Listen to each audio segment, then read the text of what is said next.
Além de ser uma política brasileira que divide opiniões, Gleisi Hoffmann sabe viver bem. Mas você já parou para pensar como vive essa política? Neste vídeo, você vai descobrir como é a vida de Gleisi Hoffmann.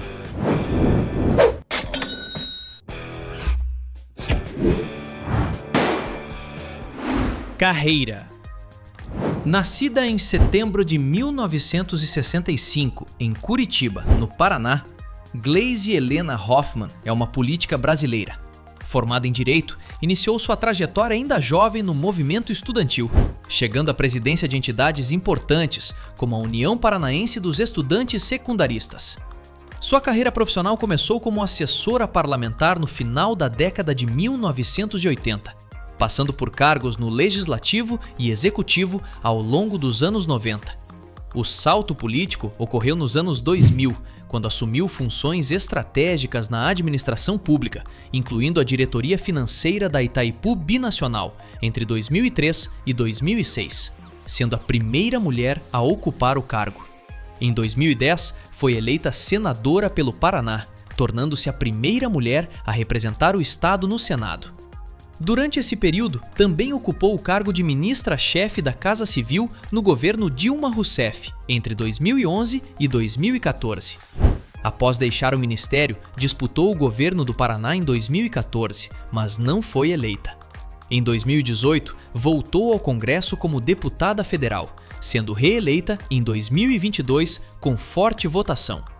Entre 2017 e 2025, presidiu o Partido dos Trabalhadores, consolidando sua posição como uma das principais lideranças da esquerda no país.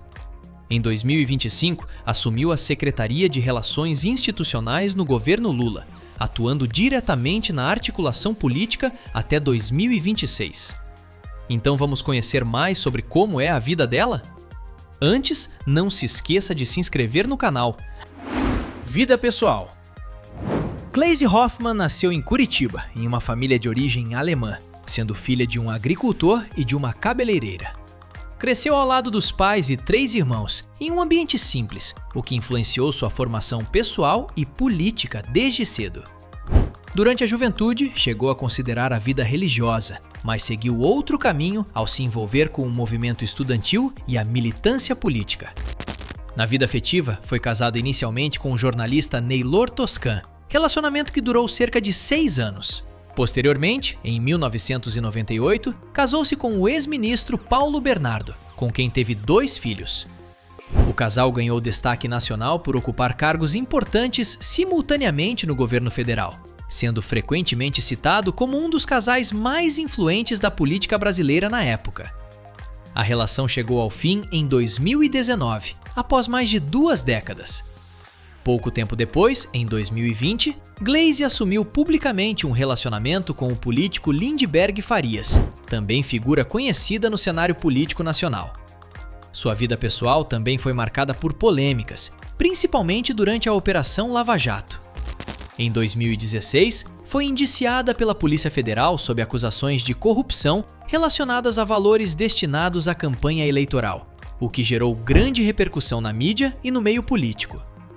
Além disso, operações policiais chegaram a atingir imóveis ligados a parlamentar, incluindo buscas em residência associada ao casal, aumentando ainda mais a exposição pública do caso.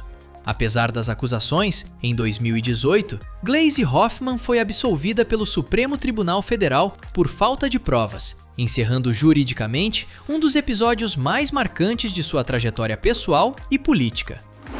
Imóveis.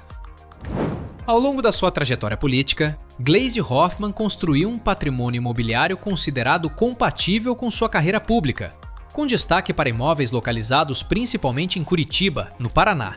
Um dos bens mais relevantes declarados foi um apartamento na capital paranaense, avaliado em aproximadamente R$1.100.000, adquirido ainda na planta e pago parcialmente com recursos próprios, cerca de R$422.000, com o restante financiado ao longo de cerca de 20 anos.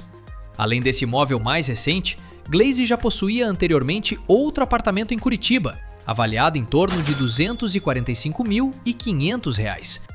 o que indica uma evolução patrimonial significativa ao longo dos anos em que ocupou cargos de destaque no governo e no Congresso Nacional.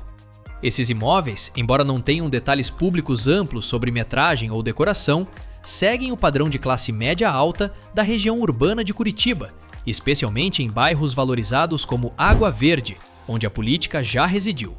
Trata-se de uma área com infraestrutura completa, apartamentos modernos, geralmente com 2 a 4 quartos, vaga de garagem e áreas de lazer como salão de festas e academia. O preço médio do metro quadrado na região pode variar entre R$ 8.000 e R$ 12.000, o que reforça o valor estimado desses imóveis. Outro ponto relevante envolve imóveis funcionais vinculados ao exercício de cargos públicos em Brasília. Durante seu período como senadora e ministra, Gleisi teve acesso à residência funcional, pertencente ao Senado Federal, equipada com diversos bens patrimoniais como móveis, eletrodomésticos e itens domésticos fornecidos pelo governo. Esses imóveis oficiais costumam possuir estrutura completa, com salas amplas, quartos, cozinha equipada e áreas de serviço, destinados a acomodar autoridades durante o mandato. Além disso, há registros de que, em determinado momento, Gleisi Hoffmann e o então companheiro Lindbergh Farias buscaram imóveis na cidade do Rio de Janeiro, especificamente na região da Gávea, um bairro de alto padrão onde apartamentos não custam menos de R$ 1 milhão, podendo facilmente ultrapassar valores bem mais elevados dependendo da metragem e localização. No geral, os imóveis associados à trajetória de Gleisi refletem uma evolução financeira ao longo dos anos, alinhada aos salários e posições ocupadas na política, sem ostentação extrema, mas inseridos em regiões valorizadas e com padrão confortável de moradia. Gastos polêmicos. Diferente de muitas figuras públicas associadas a luxo explícito, Gleisi Hoffmann não possui uma imagem amplamente vinculada à ostentação de itens de alto valor, como relógios de grife, coleções extravagantes ou bens de luxo amplamente divulgados. No entanto, algumas informações surgidas ao longo dos anos, principalmente em delações e investigações, apontaram para possíveis despesas pessoais que chamaram a atenção pelo contexto em que foram mencionadas.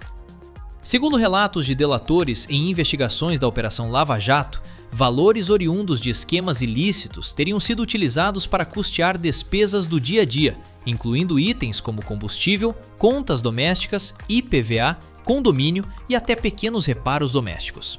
Essas alegações também citavam gastos cotidianos como manutenção de eletrodomésticos e aquisição de itens para a família, além de serviços como motorista particular. Outro ponto relevante envolve a própria investigação da Polícia Federal, que indicou a suspeita de recebimento de cerca de R$ 1 milhão para financiamento de campanha eleitoral no ano de 2010, valor que, embora relacionado à política, reforça o volume financeiro envolvido nas controvérsias associadas ao nome da parlamentar. Apesar dessas acusações, é importante destacar que Gleisi Hoffmann nega as irregularidades e em 2018 foi absolvida pelo Supremo Tribunal Federal das acusações de corrupção e lavagem de dinheiro por falta de provas, o que muda significativamente a interpretação desses relatos no contexto jurídico. No geral, não há registros concretos e confirmados de gastos exagerados típicos de celebridades, como carros de luxo exclusivos ou coleções milionárias. O que existe são controvérsias envolvendo possíveis usos de recursos, que mesmo quando mencionados, estão mais ligados a despesas comuns do que a ostentação direta. Carros. As informações públicas sobre veículos diretamente ligados a Gleisi Hoffmann são bastante limitadas, o que reforça a ausência de uma imagem associada a coleções de carros de luxo. Em sua declaração de bens, consta um automóvel do ano de 2009, avaliado em cerca de R$ 88 mil, o que indica um padrão relativamente discreto em relação a veículos pessoais. Esse valor, mesmo atualizado, sugeriria um carro de categoria intermediária, possivelmente sedã ou SUV compacto, dentro de uma faixa comum para profissionais com renda elevada, mas distante de modelos considerados de luxo extremo, como esportivos importados ou veículos acima de R$ 500 mil. Durante sua atuação como ministra e senadora, Gleisi também teve acesso a veículos oficiais, disponibilizados pelo governo federal.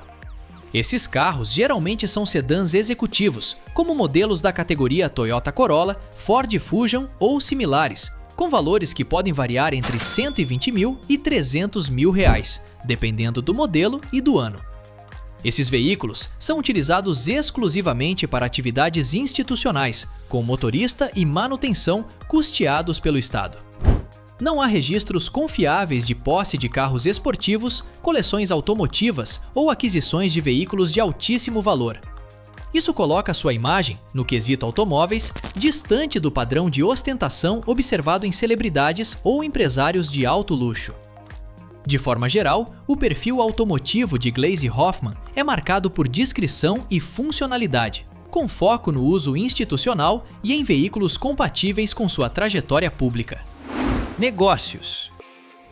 Diferente de celebridades ou empresários, Gleisi Hoffmann não possui uma atuação conhecida no setor privado com empresas próprias ou grandes negócios. Sua principal fonte de renda ao longo da vida esteve diretamente ligada à carreira pública, exercendo funções como advogada, assessora parlamentar, senadora, deputada federal e ministra de Estado. Ao longo dos anos, também esteve envolvida em estruturas partidárias e políticas, como a presidência nacional do Partido dos Trabalhadores entre 2017 e 2025, o que amplia sua influência política, mas não caracteriza participação empresarial direta. Não há registros consistentes de participação em empresas privadas relevantes, investimentos empresariais expressivos ou atuação como empresária no sentido tradicional. Seus rendimentos, portanto, derivam majoritariamente de salários públicos e eventuais aplicações financeiras declaradas ao longo do tempo. Em termos indiretos, sua visibilidade política pode gerar oportunidades como participação em eventos, palestras e articulações institucionais, embora esses pontos não sejam amplamente documentados como fonte principal de renda. Em seu Instagram, ela acumula mais de 1 milhão de seguidores. No entanto, também não há evidências de envolvimento com publicidade comercial, marcas ou campanhas publicitárias típicas de figuras públicas fora da política, reforçando um perfil mais institucional do que comercial. Dessa forma, o negócio central de Gleisi Hoffmann sempre foi a política, com foco em cargos públicos e atuação partidária, sem diversificação relevante em empreendimentos privados conhecidos. Fortuna. A fortuna de Gleisi Hoffmann está diretamente ligada à sua trajetória na política brasileira. De acordo com declarações de bens apresentadas à Justiça Eleitoral, seu patrimônio já ultrapassava a marca de 1 milhão de reais, tendo evoluído significativamente ao longo dos anos em que ocupou cargos de destaque. Em 2010, declarou aproximadamente R$ 659.800 em bens. Já em 2014, esse valor saltou para cerca de R$ 1.400.000, representando um crescimento superior a 100% em 4 anos. Grande parte desse patrimônio está concentrada em imóveis, especialmente apartamentos em Curitiba, além de um veículo e possíveis aplicações financeiras. Esse perfil patrimonial é típico de políticos de alto escalão, que acumulam renda por meio de salários públicos ao longo do tempo. Em relação aos salários, como senadora e deputada federal, Gleisi recebeu remunerações mensais que giram em torno de 30 a 40 mil reais, além de benefícios e verbas de gabinete destinadas à atividade parlamentar. Já no cargo de ministra de Estado, o salário bruto também se mantém em patamar semelhante, dentro do teto do funcionalismo público. Mesmo com esse histórico, sua fortuna não se aproxima dos níveis de grandes empresários ou celebridades, permanecendo em um patamar considerado elevado para padrões gerais da população, mas comum dentro da elite política brasileira. No geral, sua evolução financeira acompanha sua ascensão na carreira pública, com crescimento consistente e baseado principalmente em rendimentos institucionais. E aí, gostou do vídeo? Então deixe o seu like e comente sugestões de outros temas pra gente trazer aqui no canal. E aproveite para se inscrever e assistir outros vídeos. Você com certeza irá gostar. Canal Sabe Tudo, sua curiosidade em forma de vídeo.